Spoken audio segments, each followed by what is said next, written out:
ICP Academy. CA, CMA, CS, CAT போன்ற அனைத்து விதமான ப்ரொஃபஷனல் கோர்ஸ்களும் இங்கு எளிமையான முறையில் கற்றுத்தரப்படும். எங்களிடம் 25 வருடத்துக்கு மேல் அனுபவம் உள்ள ஆசிரியர்களும் உள்ளனர். அது மட்டும் இல்லாமல் ஆடிட்டர்களாலும் பயிற்சி அளிக்கப்படுகிறது. எங்களிடம் பயின்ற மாணவர்கள் மாநில அளவில் தேர்ச்சி பெற்றுள்ளனர் என்பதும் குறிப்பிடத்தக்கது. இந்த ப்ரொஃபஷனல் கோர்சஸோட கிளாஸஸ் பாத்தீங்க அப்படின்னா full time, part time, weekend classes அப்படின்னு பல விதமா இருக்கு. இதுல உங்களுக்கு எது கம்ஃபர்ட்டோ அதை சூஸ் பண்ணிக்கலாம். நீங்கள் வெளியூரை சேர்ந்த மாணவர்கள் என்றால் கவலை வேண்டாம். எங்களிடம் ஹாஸ்டல் வசதியும் உண்டு. மேலும் ஃப்ரீ டெஸ்ட் பேட்சும் நடத்தப்படுகிறது. இந்த ஃப்ரீ டெஸ்ட் பேட்சில் கலந்து கொண்ட அனைத்து மாணவர்களும் 100% தேர்ச்சி பெற்றுள்ளனர்.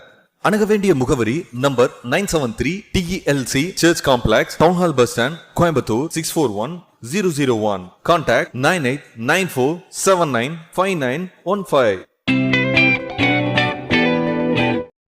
Welcome back friends. நம்ம இப்போ யூனிட் 4 பர்ஃபார்மன்ஸ் ஆஃப் கான்ட்ராக்ட் பார்க்குறோம்.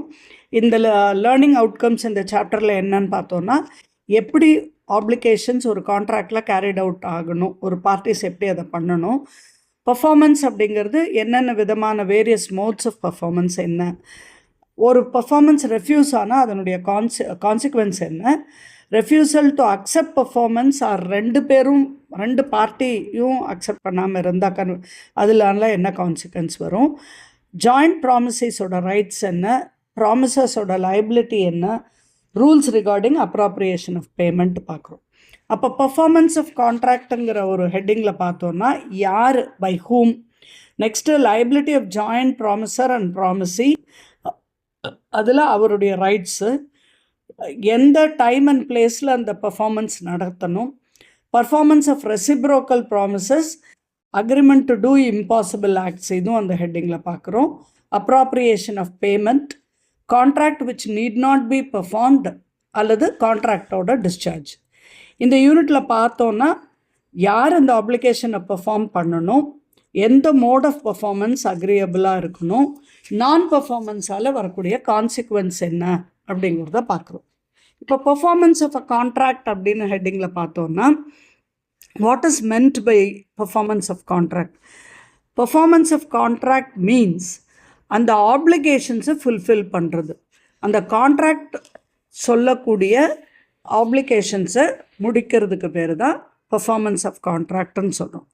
அக்கார்டிங் டு செக்ஷன் 37 என்ன சொல்கிறோன்னா, parties to a contract must either perform or offer to perform their respective promises unless such a perform is dispensed with or excused under the provisions of the Contract Act or any other law. அதாவது அந்த contract செய்யக்கூடிய party அந்த என்ன செய்யறதாக ஒத்துக்கொண்டாங்களோ அதை செய்யணும், இல்லைன்னா அதை செய்யறதுக்காக ஒரு ஆஃபர் கொடுக்கணும். அந்த ரெஸ்பெக்டிவ் ப்ராமிசஸை செய்ய முடியாது அப்படிங்கிறது தள்ளுபடியானாலொழிய, அல்லது கான்ட்ராக்ட் ஆக்டோ அல்ல மற்ற சட்டத்தின்படியோ அது எக்ஸ்கியூஸ் செய்யப்பட்டிருந்தால், அனுமதி வழங்கப்பட்டிருந்தால் மட்டுமே அதை செய்கிறதுலேருந்து அவருக்கு விலக்கு கிடைக்கும். இல்லைன்னா அந்த கான்ட்ராக்டை சைன் பண்ணுற ரெண்டு பார்ட்டி அந்த ஆக்டிவிட்டீஸை பர்ஃபார்ம் பண்ணணும் அப்படின்னு சொல்கிறோம். அப்போது செக்ஷன் 37 பர்ஃபார்மன்ஸ் ஆக்ட் படி நம்ம அந்த பர்ஃபார்மன்ஸ் ஆஃப் கான்ட்ராக்ட் ஆக்டில் 2 பர்ஃபார்மன்ஸ் பார்க்குறோம். ஒன்று ஆக்சுவல் பர்ஃபார்மன்ஸ், இன்னொன்று ஆஃபர் டு பர்ஃபார்ம்னு பார்க்குறோம். இப்போ ஆக்சுவல் பர்ஃபார்மன்ஸ் அப்படிங்கிறது ஒரு பார்ட்டி அதை சைன் பண்ணியிருக்கிற பார்ட்டி, கான்ட்ராக்டை சைன் பண்ணியிருக்கிற பார்ட்டி எதை செய்யறதாக ஒத்துக்கிட்டாங்களோ அதை செஞ்சால் அதை ஃபுல்ஃபில்டு தேர் ஆப்ளிகேஷன் அர்த்தம். அதுக்கு அந்த குறிப்பிட்ட நாளில், அதாவது குறிப்பிட்ட டைம் கேப்புக்குள்ளே குறிப்பிட்ட வகையில் அந்த செயல் செய்து முடிக்கப்பட்டது அப்படின்னா அது ஆக்சுவல் பர்ஃபார்மன்ஸ்னு சொல்கிறோம். இப்போ இங்கே example 1 of your textbook என்ன சொல்லுது? X borrows 5 lakh from Y with the promise to be paid after 1 month. அப்போ எக்ஸ் என்பவர் ஒய் கிட்ட இருந்து 5 லட்சம் ரூபாய் ஒரு மாதத்திற்குள்ளாக திருப்பி செலுத்துவதாக ஒரு ப்ராமிஸ் போட்டுக்கிறார், ஒரு கான்ட்ராக்ட் போடுறாரு. X repays the amount on the due date. X அதை அந்த உரிய நாட்களுக்குள்ள ஒரு மாதத்திற்குள்ளாக திருப்பி செலுத்திக்கிட்டால் இது ஆக்சுவல் பர்ஃபார்மன்ஸ்னு சொல்கிறோம். Offer to perform or attempted performance or tender of performance அப்படின்னா it may happen sometimes when the performance becomes due, the promisers offer to perform as obligation, but the promisee refuses to accept the performance. அந்த ப்ராமிசர் வந்து அந்த செயலை நாம் எது promise பண்ணியிருந்தாரோ அதை செய்யறதுக்கு முன் வரும்போது அந்த ஆப்ளிகேஷன் சொல்லும்போது ப்ராமிஸை வந்து அதை அக்செப்ட் பண்ணுறதுக்கு ரெஃப்யூஸ் பண்ணுறது. அப்போது அது வந்து offer to perform or attempted performance or tender of பர்ஃபார்மன்ஸ்னு சொல்கிறோம். இதே எக்ஸாம்பிள் 2 அதில் அண்டர்ஸ்டாண்ட் பண்ணிக்கலாம். A promises to deliver certain goods to B. ஏங்கிறவர் பிக்கு சில குட்ஸுகளை டெலிவரி பண்ணுறதாக ஒத்துக்கிறாரு. A takes the goods to the appointed place during business hours. A அந்த குட்ஸையும் பியோட இடத்துக்கு எடுத்துட்டும் போகிறாரு. But B refuses to take the delivery of the goods. B அந்த குட்ஸை வாங்கிறதுக்கு மறுக்கிறாரு. அப்போ இது வந்து அட்டம்ப்டட் பர்ஃபார்மன்ஸ். ஏன்னா அந்த ப்ராமிசர் ஏ வந்து ப்ராமிஸ் பண்ணபடி அந்த பொருட்களை கொண்டு போய் கொடுக்கறதுக்கு முயற்சி எடுத்திருக்காரு. பட் பி வந்து அதை ஏற்றுக்கொள்ளவில்லை. ஸோ அட்டம்ப்டட் பர்ஃபார்மன்ஸ்னு சொல்கிறோம். அது what he was required to do under the contract படி அவர் என்ன செய்யணுமோ அதை செய்யறதுக்கு அவர் முயற்சி எடுத்திருக்காரு. இதை வந்து ஆஃபர் டு பர்ஃபார்ம்னு சொல்கிறோம். நெக்ஸ்ட் வந்து conditions to be satisfied for a valid tender or attempted performance. அப்போது ஒரு வேலிட் டெண்டர் அல்லது ஒரு அட்டம்ப்டட் பர்ஃபார்மன்ஸ் அப்படிங்கிறது ப்ரூவ் ஆகிறதுக்கு நமக்கு என்னென்ன கண்டிஷன்ஸ் வேணும் அப்படின்னா, first one, it should be unconditional. அன்கண்டிஷனல்னால் எந்த விதமான கண்டிஷனும் அது கூட அட்டாச் ஆகிருக்கக்கூடாது. இப்போ டெக்ஸ்டுவல் எக்ஸாம்பிள் 3ல் ஏ வந்து பிக்கு பிரின்சிபல் அமௌண்ட் ஆஃப் த லோனை ரீபே பண்ணுறேன், அதை மட்டும் ரீபே பண்ணுற மாதிரி ஒரு கண்டிஷன், ஒரு ப்ராமிஸ் போடுறாரு. இது வந்து வேலிட் டெண்டர் இல்லை. ஏன்னா எப்போ ஒரு கடனை திருப்பி செலுத்தும் போதும் அதனுடைய வட்டியும் அசலும் ரெண்டும் செலுத்துறது தான். அப்போ அசலை மட்டும் செலுத்துறதாக போனால் அது வந்து அட்டம்ப்டட் பர்ஃபார்மன்ஸாக எடுத்துக்க முடியாது. It must be made at a proper time and place. சரியான ஒரு நேரத்துலையும் சரியான ஒரு இடத்துலையும் அதை செய்து முடிக்கப்பட்டிருக்க வேண்டும். இப்போது குட்ஸை வந்து 2 மணிக்கு டெலிவரி பண்ணோம் அப்படின்னா அந்த 2 மணிக்கு டெலிவரி ஆனால் மட்டும்தான் அது வந்து ப்ராப்பர் டைம் அண்ட் பிளேஸில் டெலிவரி ஆன மாதிரி அர்த்தம். அப்படி இல்லாமல் இருந்தால் அது வேலிட் டெண்டர் அல்ல. தேர்ட் ஒன் வந்து reasonable opportunity to examine the goods. A's contract to deliver B at his warehouse 1000 kgs of wheat on certain date. A must bring the wheat to B's warehouse on the appointed day. Under such circumstances, that B may have a reasonable opportunity of satisfying himself that the thing offered is wheat of the quality contracted for and that there are 1000 kg. ஏவுடைய contract என்ன, பியுடைய குடோனுக்கு 1000 KG கோதுமை கொண்டு போய் கொடுக்குற மாதிரி. அப்போ ஏங்கிறவரை அந்த கோதுமையை வேர்ஹவுஸ்க்கு அந்த தேதியில் கொண்டு போய் கொடுக்கணும். அப்போ பிக்கு வந்து அது 1000 கேஜி இருக்காங்கிறதையும் சாட்டிஸ்ஃபை பண்ணணும். தான் என்ன வகையான கோதுமை வாங்கிறதுக்காக ஒப்பந்தம் மேற்கொண்டாரோ அதே வகையான கோதுமை வந்திருக்குங்கிறதுலையும் அவர் திருப்திப்படுத்தப்பட்டிருக்கணும். அந்த இருந்தால் மட்டும்தான் அது ரீசனபிள் ஆப்பர்ச்சுனிட்டி டு எக்ஸாமின்னு சொல்கிறோம். நான்காவது வந்து it must be a whole obligation. Singer enters into a contract with Y. எக்ஸுங்கிற ஒரு பாடகர் ஒய்யோட ஒரு கான்ட்ராக்ட் போடுறாரு. The manager of a theatre to sing at his theatres 2 nights in every week during the next 2 months. அப்போது இவர் போட்ட contract என்ன, எக்ஸு ஒய்ங்கிற மேனேஜர்கிட்ட போடுறாரு. அவர் வந்து ஒரு தேட்டரோட முதலாளி. அவர்கிட்ட என்ன அக்ரிமெண்ட் போடுறாரு, வாரத்தில் 2 நைட்டு அந்த இடத்துல பாடுறதாகவும் 2 மாதத்திற்கு பாடுறதாகவும் ஒப்பந்தம் போடுறாரு.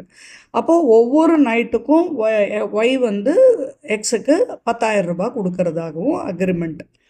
6வது கான்சர்ட் அன்னைக்கு X willfully absents herself from the theatre. Y is at a liberty to put an end to the contract. எனக்காவது ஒரு இரவு வந்து அவர் பாடலை அப்படின்னு சொன்னால் அன்னையோட அந்த தேட்டர் முதலாளி அந்த கான்ட்ராக்டை முடிச்சுக்கிறதுக்கு உரிமை இருக்குது. நெக்ஸ்ட் எக்ஸாம்பிள் 7, ஏ வந்து 100 பேல்ஸ் ஆஃப் காட்டன் வந்து டெலிவரி பண்ணுறதுக்கு ப்ராமிஸ் பண்ணுறாரு ஒரு குறிப்பிட்ட நாளில். அந்த நாளில் அந்த ஏ வந்து அந்த 80 பேல் மட்டும்தான் கொடுக்குறேன் அப்படின்னு சொல்கிறாரு. அப்போ அது வந்து வேலிட் டெண்டர் அல்ல. ஸோ இந்த 4 கண்டிஷனும் சாட்டிஸ்ஃபை ஆகிருந்தால் மட்டும்தான் அது வந்து வேலிட் டெண்டர்னு சொல்கிறோம். by whom a contract may be performed. யார் அந்த கான்ட்ராக்டை பெர்ஃபார்ம் பண்ண முடியும் அப்படிங்கிறது செக்ஷன் 40, 41 and 42 விளக்குது. சர்க்கம்ஸ்டன்சஸ்க்கு பொறுத்த வகையில் ப்ராமிசரோ அல்லது அவருடைய ஏஜென்ட்டோ அல்லது சட்டத்தின்படி அவருக்கான லீகல் ரெப்ரசன்டேட்டிவ், சட்டத்தின்படியான அவருக்கான ரெப்ரசன்டேட்டிவோ அந்த கான்ட்ராக்டை செய்யணும். ப்ராமிசாரே செய்யறது அப்படிங்கிறது வந்து ப்ராமிசார் ஹிம்செல்ஃப்னு சொல்கிறோம். If there is something in the contract to show that it was the intention of the parties that the promise should be performed by the promisor himself, such promise must be performed by the promisor. அந்த கான்ட்ராக்டில் வந்து இந்த ப்ராமிசர் யார் வந்து செய்யணும் அப்படிங்கிறது குறிப்பிடப்பட்டிருந்தால் அவர் மட்டுமே தான் அந்த ஆக்ஷனை செய்யணும். This means contract which involves the exercise of personal skill or diligence of which are founded on personal confidence between the parties must be performed by the promisor himself. அதாவது இவருடைய திறமையோ இவருடைய அறிவோ சார்ந்த ஒரு நிகழ்வை இவர் நடத்துகிறதாக ஒத்துக்கொண்டிருந்தால் இவர் மட்டுமே அதை செய்யணும். இப்போ ஒரு பிக்சர் பெயிண்ட் பண்ணணுன்னா ஏ ப்ராமிஸ் பண்ணியிருந்தாருன்னா ஏ தான் ப்ராமிசர். அப்போ ஏ வந்து அந்த பிக்சரை பிக்கு அவர் தான் பண்ணி காட்டணும், அவர் தான் முடிச்சு கொடுக்கணும். நெக்ஸ்ட்டு ஏஜென்ட்டுன்னு சொல்லும்போது அந்த பர்சனல் கன்சிடரேஷன் அப்படிங்கிறது அந்த கான்ட்ராக்டுடைய அடிப்படையாக இல்லாமல் அந்த ப்ராமிசரோ ரெப்ரசன்டேட்டிவ் யார் இவரால் அமர்த்தப்பட்ட மற்றவரோ செய்யலாங்கிற மாதிரி அந்த கான்ட்ராக்டில் இருந்தால் அவரால் அமர்த்தப்பட்ட எந்த ஒரு முகவரும் செய்யலாம். Third one, legal representative. A contract which involves use of personal skill or is founded on personal consideration comes to an end on the death of the promisor. இப்போ ஒருத்தர் தான் செய்யறதாக ஒத்துருக்காரு, அவருடைய செயல் அவருடைய மூளையை பயன்படுத்தி அவருடைய திறனை பயன்படுத்தி செய்கிறேன்னு ஒத்துக்கிட்டு இருக்காரு. பட் அந்த தேதிக்கு முன்னால் அவர் இறந்துடுறாருன்னா அந்த இடத்துல அந்த கான்ட்ராக்ட் வந்து முடிவுக்கு வந்துடுது. அப்போ அந்த கான்ட்ராக்டில் அவருடைய லீகல் ரெப்ரசன்டேட்டிவ், சட்டத்தின்படி அவரால் அமர்த்தப்பட்டவரோ அல்லது அவருடைய அவரை சார்ந்தவரோ அதை பண்ணுறதுக்கு பண்ணலாம். அதில் வந்து என்னன்னா contrary intention appears from the contract. அந்த வேல்யூ ஆஃப் த ப்ராப்பர்ட்டியை அவர் இன்ஹெரிட் பண்ணியிருக்கணும். யார் இறந்தாரோ அவருடைய உரிமையை இவருக்கு வந்திருக்கணும். அப்படி இருந்தால் அவருடைய சட்டபூர்வமான லீகல் ரெப்ரசன்டேட்டிவாக இவர் இருந்தால் இவர் அந்த பர்ஃபார்மன்ஸை செய்யலாம். எக்ஸாம்பிள் 9 சொல்லுது, A promises to pay rupees 1 lakh on delivery of certain goods. A வந்து பி கிட்ட குட்ஸ் கொடுத்தா 1 லட்சம் கொடுக்கறதாக ஒரு ப்ராமிஸ் பண்ணுறாரு.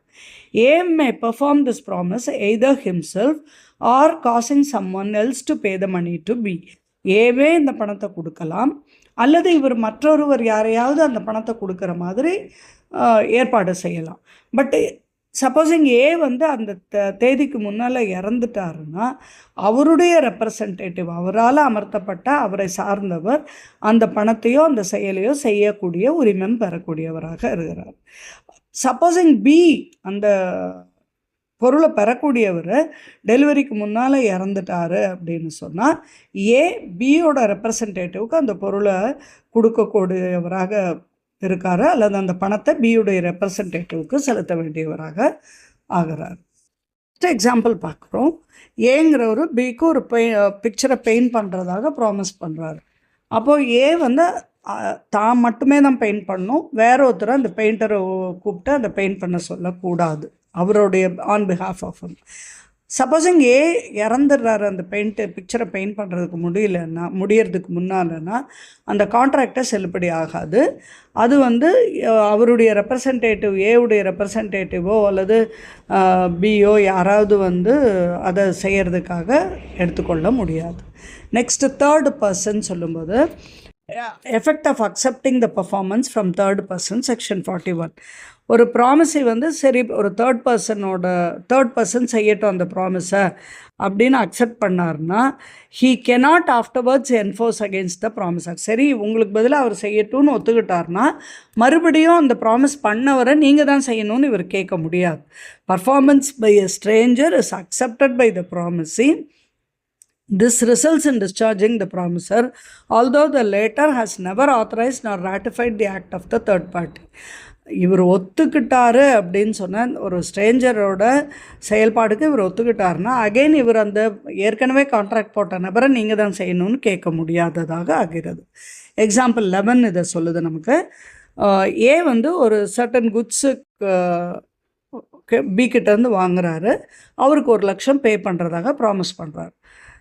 கொஞ்சம் பின்னால் வந்து ஏ தன்னுடைய இயலாமையை தெரிவிக்கிறார், பணத்தை பே பண்ண முடியலன்னு. அப்போ சி அப்படிங்கிற 3வது நபர் ஏக்கு தெரிந்தவர் 60,000 ரூபாய் பிக்கு கொடுக்குறாரு அந்த பொருள் வாங்கினதுக்காக. ஆனால் ஏக்கு அதை பற்றி தெரியறதில்ல. பி வந்து அந்த ஏவை வந்து 1,00,000த்துக்காக கோர்ட்டில் பே பண்ணல அப்படின்னு சூ பண்ணும்போது இந்த ப்ரெசன்ட் இன்ஸ்டன்ட் பி வந்து என்ன பண்ண முடியும்னா 60,000 சீக்கிட்டேருந்து வாங்கிட்டபடியால் 40,000த்துக்கு மட்டும்தான் ஏவை சூ பண்ண முடியுமே ஒழிய ஃபுல் 1,00,000த்துக்காக சூ பண்ண முடியாது.